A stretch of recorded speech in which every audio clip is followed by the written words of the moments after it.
dia. Olha só, gente, a gente vai ver a expansão do Império Persa. Bom, vocês sabem que império é uma palavra que a gente usa para falar quando uma região, ou um rei, na verdade, acaba dominando outros. Então, aqui no Império Persa, a gente tem a Pérsia, que está aqui bem nessa área que eu estou circulando. Olha, bem aqui, vocês conseguem ver Pérsia. E ela acaba dominando, né? Os persas acabam iniciando uma conquista que vai dominar toda essa região em verde, ok?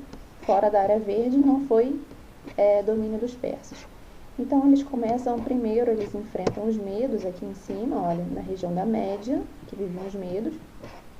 E aí, conquistando os medos, passam a pagar tributos para os persas.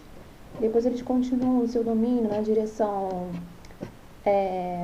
oeste aqui, eles vêm para a Babilônia, dominam a Babilônia, mais acima a Mesopotâmia, e também vão descendo até quando eles chegam ao Egito. Olha aqui o Egito, aqui eles dominam também. E a partir daí que esses povos são dominados, esses povos deixam de ser livres. Bom, mas por quê? Bom, porque é óbvio, né? A liberdade, ela é algo que você faz aquilo que você tem vontade, né? Digamos assim, ou faz aquilo que mais você gostaria de fazer no momento. Só que esses povos, né, eles acabam sendo submetidos ao imperador persa. Então, na verdade, eles não são povos livres. Okay? No entanto, esse domínio do Império Persa não vai durar muito. Por quê? Porque o Império Persa vai terminar. Oba! Então, quando esse domínio termina, ele termina porque os persas perdem para um pequeno povo aqui, os gregos. Estão vendo toda essa área aqui em marrom claro, o Império Persa, e aqui em verde, a Grécia. Eles tentam chegar na Grécia e eles perdem, tá? E desde então os gregos têm comemorado muito essa vitória sobre os persas.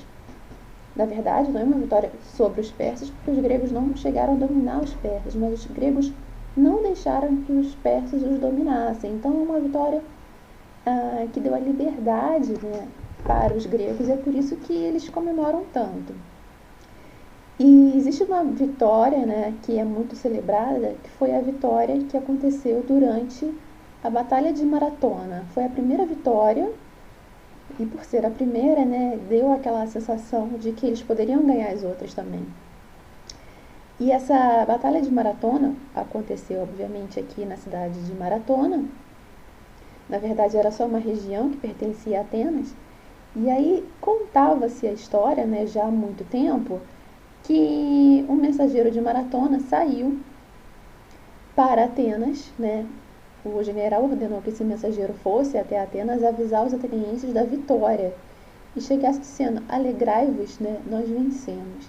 Mas e a história, né, continua dizendo que ele disse isso, mas aí ele morreu em seguida de exaustão, porque ele teria corrido, né, bastante, num ritmo acelerado, 42 quilômetros. Só que a gente sabe que não é assim, né? Quer dizer, a gente sabe que essa história, né, de que ele morreu é um pouco triste, né? Você imagina, alguém corre para dar uma notícia de uma vitória e depois ele morre? É até um pouco estúpido da parte dele, né? A gente poderia pensar.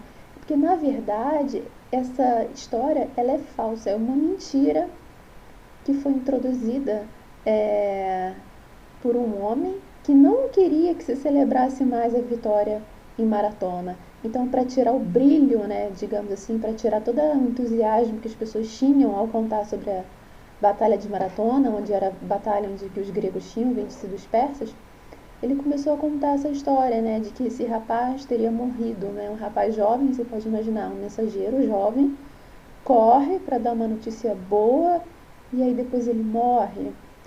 Uma morte sem sentido até, né, porque ele não morreu no campo de batalha. Mas não precisa se preocupar, porque isso não é verdade.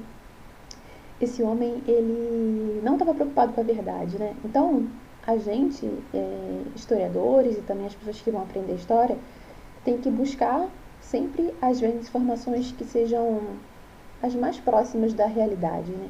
E os historiadores já concordam que essa história foi introduzida no século III d.C. por um homem chamado Luciano de Sazamota. Mas uma outra história verdadeira. Qual é a história verdadeira? A história verdadeira é de que um mensageiro teria saído de Atenas e ido até Esparta, aqui e aqui. Então, de verdade, ele foi até Esparta para pedir reforços, mas parece que Esparta não quis enviar reforços e ele voltou. Então, ele foi 200 quilômetros para ir e 200 quilômetros para voltar, né? Então, de Carapebus ao Rio de Janeiro, vai e volta. E também não morreu por causa disso, né? Ele soube parar, descansar e tudo aí.